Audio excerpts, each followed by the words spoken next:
نحمدہ و نصلی علی رسولہ الکریم، اما بعد۔ میرے قابل قدر تمام علماء کرام، ائمہ اعظام، خطباء ملت، تمام مکاتب فکر کے جید مشائخ، میں سب سے عرض گزار ہوں کہ اس وقت عدالت عالیہ پاکستان کے چیف جسٹس فائز عیسیٰ کا حالیہ بیان جو امت مسلمہ کے لیے پریشانی کا باعث ہے اور ایک اہم متنازع قسم کا بیان ہے، جس سے قادیانیوں کو بڑی شہ ملی ہے اور ان کو حوصلہ دلایا گیا ہے، یہ پوری امت مسلمہ کی پیٹھ میں چھرا گھونپنے کے مترادف ہے۔ اس سلسلے میں چند ایک معروضات عرض کرنا چاہتا ہوں۔ سب سے پہلی بات تو یہ ہے کہ جناب سرور کونین رسول اللہ صلی اللہ علیہ وسلم کی ختم نبوت کا عقیدہ یہ امت کا ایسا اجماعی عقیدہ ہے کہ اس عقیدے کی حفاظت کی وجہ سے پورا دین اسلام محفوظ ہے۔ حضور کی ختم نبوت محفوظ ہے تو قرآن کی صداقت محفوظ ہے، حضور کی ختم نبوت محفوظ ہے تو صحابہ کا تقدس محفوظ ہے، حضور کی ختم نبوت محفوظ ہے تو اہل بیت کا احترام محفوظ ہے، حضور کی ختم نبوت محفوظ ہے تو مکہ المکرمہ اور مدینہ طیبہ کی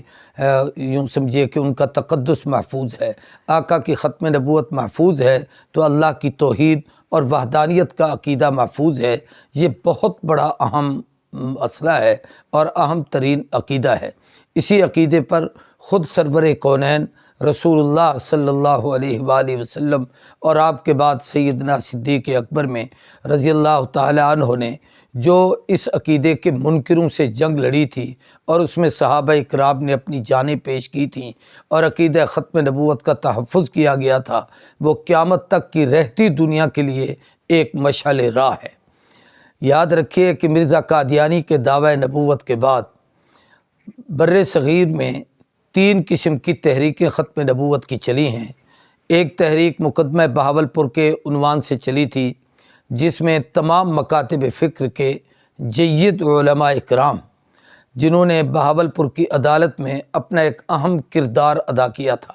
جن کے اندر مولانا غلام محمد گھوٹوی، شیخ الجامع، علامہ سید انور شاہ کاشمیری، حضرت مولانا ابوالوفا شاہ جہان پوری، مولانا مرتضیٰ حسن چاند پوری، مفتی محمد شفیع رحمۃ اللہ تعالی علیہ، اسی طریقے سے مولانا محمد انوری، مولانا دیگر علماء کرام، مولانا محمد حسین کولو تارڑوی اور بھی کئی جید علماء کرام نے اس میں کردار ادا کیا۔ اس وقت عدالت عالیہ بہاولپور ریاست کے جو جج تھے محمد اکبر خان، ان کا فیصلہ وہ سب سے پہلا ایک فیصلہ تھا جو ایک عدالتی فیصلہ تھا، جن میں قادیانیوں کو غیر مسلم اقلیت قرار دیا گیا اور ساتھ ہی ان کو مرتد اور دائرہ اسلام سے خارج قرار دیا گیا، جس کی وجہ سے وہ اپنے آپ کو نہ مسلمان کہلوا سکتے ہیں، نہ اہل ایمان کے ساتھ کسی قسم کی مشابہت رکھ سکتے ہیں۔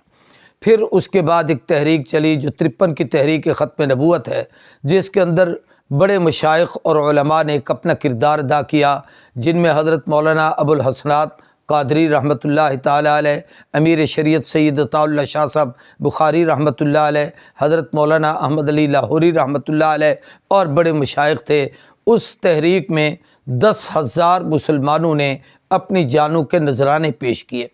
پھر 1974 میں تحریک ختم نبوت ذوالفقار علی بھٹو کا دور تھا اور اس وقت نیشنل اسمبلی میں وہ پاکستان کے وزیر اعظم تھے، اور اس وقت جید علماء کرام میں سے مولانا مفتی محمود، مولانا شاہ احمد نورانی، مولانا غلام غوث ہزاروی، مولانا عبدالحق اکوڑا خٹک اور بھی کئی علماء کرام اس میں موجود تھے۔ وہ تحریک بہت بڑی کامیاب و کامران تحریک تھی، جس میں تمام مکاتب فکر، تمام مشائخ، تمام جید علماء کرام،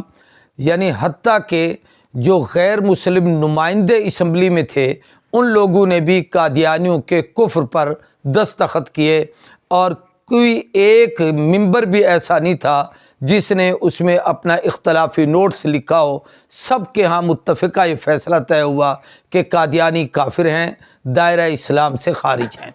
پھر اس کے 10 سال 1974 میں یہ فیصلہ ہوا۔ 10 سال بعد ضیاء الحق مرحوم کے زمانے میں امتناع قادیانیت ایک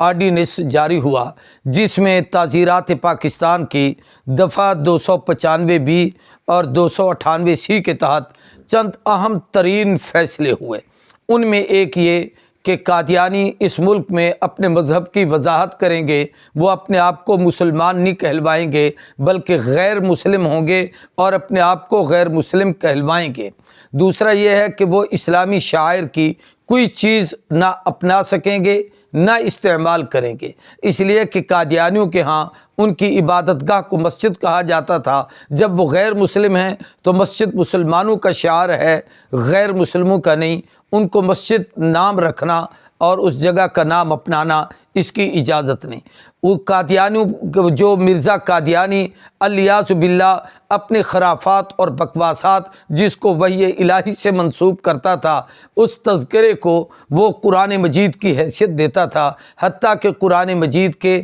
ترجمے میں مختلف قسم کی تعویلات کر کے غلط تعبیروں کے ساتھ اسے چھاپا گیا اور اسے تقسیم کیا گیا۔ یہ بھی ایک قانونی بہت بڑا جرم تھا، اور اس آئین کے تحت یہ لکھا گیا کہ جناب یہ قرآن مجید کا لفظ بھی استعمال نہیں کر سکتے، قرآن پاک کو چھاپ بھی نہیں سکتے، قرآن پاک کو تقسیم بھی نہیں کر سکتے۔ اسی طریقے سے مرزا قادیانی کے لیے نبوت اور رسالت کا لفظ، ایسے ہی جناب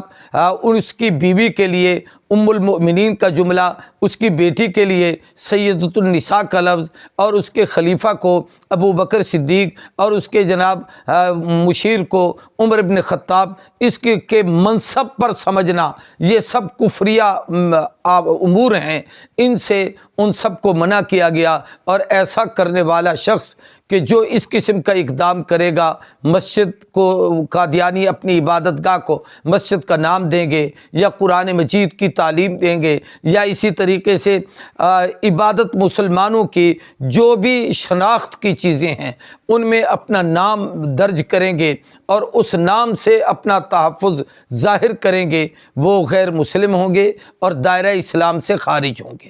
اور اس قانون کے بعد آج تک اس میں کوئی شک نہیں کہ وہ غیر مسلم ہیں اور قانونی طور پر وہ کافر ہیں اور دائرہ اسلام سے خارج ہیں۔ یہاں ایک بات جو کہنے کی ہے وہ اہم، کہ یہ ملک کا قانون ہے اور وہ قانون بن چکا ہے، اور وہ قانون آج تک اس میں کوئی ترمیم و تنسیخ نہیں ہوئی بلکہ اس میں توثیق ہوئی ہے، اور اس میں انتہائی سختی سے مختلف مقامات پر ان پر کیس ہوئے ہیں اور عمل درآمد ہوئے ہیں۔ یہاں عرض کرنے کی بات یہ ہے کہ قادیانیوں نے آج تک اپنے آپ کو پاکستان کے شہری ہوتے ہوئے پاکستان کی شہریت کو قبول کرنے کے لیے ملک کے آئین کو تسلیم نہیں کیا، اور ملک کے آئین کے مطابق اپنے آپ کو غیر مسلم نہیں تسلیم کیا، اور ملک کے آئین کا اپنے آپ کو پابند نہیں کیا، اور مسلسل آئین پاکستان کی بغاوت کرتے چلے آ رہے ہیں۔ اس لیے یہ پاکستان میں ایک فرقہ نہیں بلکہ ایک فتنہ ہے، اور فتنے کے متعلق رب کا قانون ہے کہ فقتلوہم حتی لا تکون فتنہ، ایسے لوگوں کو سطح ارضی سے ختم کر دیا جائے حتیٰ کہ فتنہ ختم ہو جائے۔ عرض کرنے کا خلاصہ یہ ہے کہ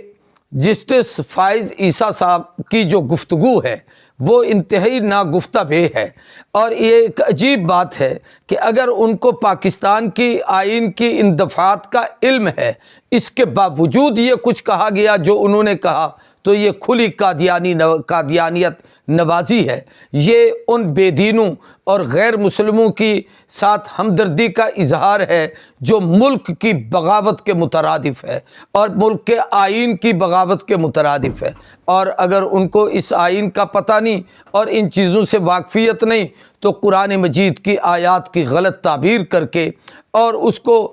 کھلی اجازت دینا، یہ بھی گویا یوں سمجھیے کہ امت مسلمہ کے عقیدے اور نظریے کے خلاف ہے، ان کی پیٹھ میں ایک چھرا گھونپنے کے مترادف ہے۔ میں تمام علماء اکرام سے درخواست کرتا ہوں، تمام خطباء سے درخواست کرتا ہوں، تمام مکاتب فکر مسلمانوں کے جتنے ہیں ان کے تمام مشائخ، علماء، مبلغین، مقررین، داعیان دین سے درخواست ہے کہ کل 23 فروری کا جمعۃ المبارک عقیدہ ختم نبوت کے تحفظ پر اور قادیانوں کے کفریات، لغویات اور ان کی بیہودہ وہ عبارتیں جن کا میں اس وقت تذکرہ نہیں کرنا چاہتا، جو رحمت کائنات کی شان میں نازیبا انہوں نے گفتگو کی، ایسے سے سیدہ طیبہ طاہرہ حضرت سیدہ فاطمہ سلام اللہ علیہا، سیدہ عائشہ صدیقہ سلام اللہ علیہا، اسی طریقے سے ازواج مطہرات اور ایسے ہی نواسگان رسول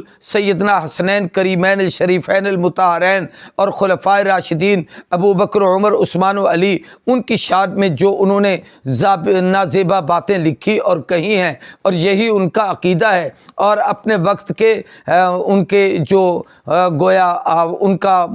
متعینہ حاکم ہے یا متعینہ ان کا امیر ہے، یہ اس کو امیر المؤمنین کے اعزاز کی حیثیت سے اور اس کو اس کا خلیفہ سمجھتے ہیں، یہ بالکل شرع نازیبا اور ناجائز کلمات ہیں، اس لیے اس پر امت مسلمہ کو وضاحت کرنی چاہیے۔ سلام پیش کرتا ہوں حضرت مولانا اللہ وسعہ صاحب، قائد جمعیت مولانا فضل الرحمان صاحب، اسی طریقے سے حضرت اقدس مولانا مفتی حبیب الرحمان درخواستی اور تمام وہ جید علماء اور مشائخ جنہوں نے اس پر پہلی آواز اٹھائی۔ میں نے یہ صرف گفتگو اس حوالے سے کی ہے کہ میں تمام علماء، ائمہ، خطباء سے میں نے تھوڑا سا تاریخی پس منظر بیان کر کے بتایا ہے کہ ہمارے اکابر کی اس پر محنتیں ہیں۔ تمام مشائخ اور تمام مکاتب فکر کے اکابرین کا مشترکہ اور متفقہ یہ عقیدہ اور نظریہ ہے۔ یہ نظریہ پاکستان کے بھی خلاف بات ہے اور امت مسلمہ کے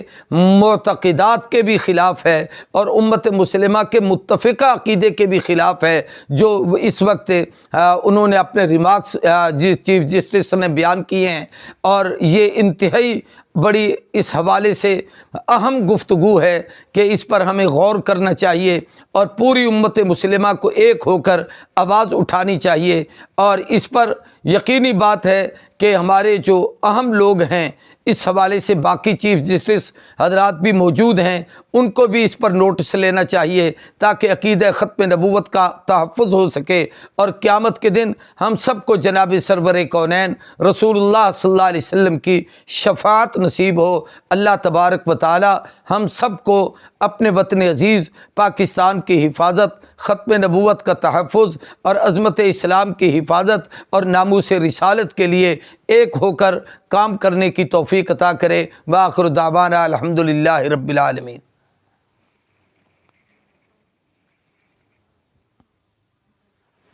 ٹھیک ہے جی۔